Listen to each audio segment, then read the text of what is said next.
Alright, piece 21 of Asterism, which is a collection of prose poetry that I wrote based off of archaic punctuation to tell a fictional narrative.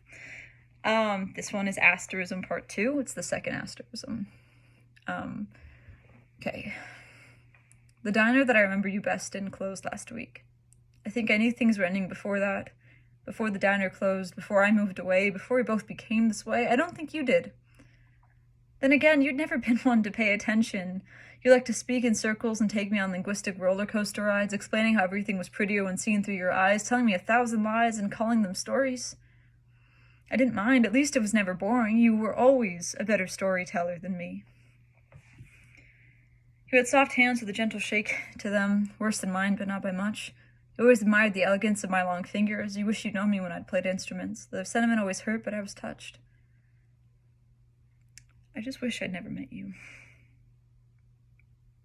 When I left, I came here with a twisted perception of love, paranoid to the pain of fearing platonicality and being held by friends. You made me afraid of loving my friends. You made me believe that love was what was corrupt, not you. But everything was always you in the end. You're what all my problems lead back to. See, I can remember how vivid the green in your eyes would be when you smile at me and how they'd near blue when you'd cry, and I can still believe I could live in those colors.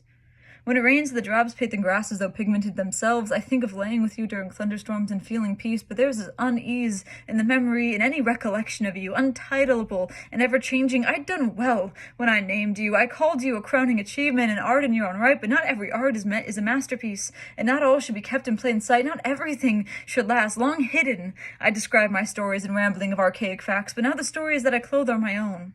I intend to lock you in the past. I know this seems like quite the jump from piece to piece. There's a gap in the narrative, but there's a sort of disease in the air around you. There's this type of unease that you exhale. It surrounds you, and in order to get healthy, I had to say goodbye.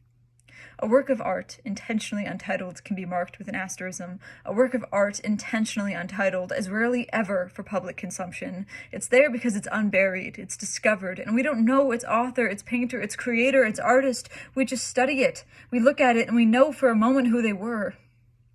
We have known each other in this text for 2.5 years. It's a window, a blip, into a time where I lived moment by moment, a time I will soon have this text be all I know of it as I work hard to forget. I won't remember anything, and every part of you will disappear. And all I'll know you by is asterism, and all I'll feel for you is untitled, unnamed, and all I'll call you by is asterism, hidden, lost, unearthed, and then disregarded, and all I'll think of you is asterism. I loved you, but I love me now, or at least I've started, and all I'll have of you is asterism. So I'll hate you and regret you and be glad that we've parted, and all you have ever been is asterism. Not a lover, not a best or even good friend, just an untitled work, a story, a narrative at its end.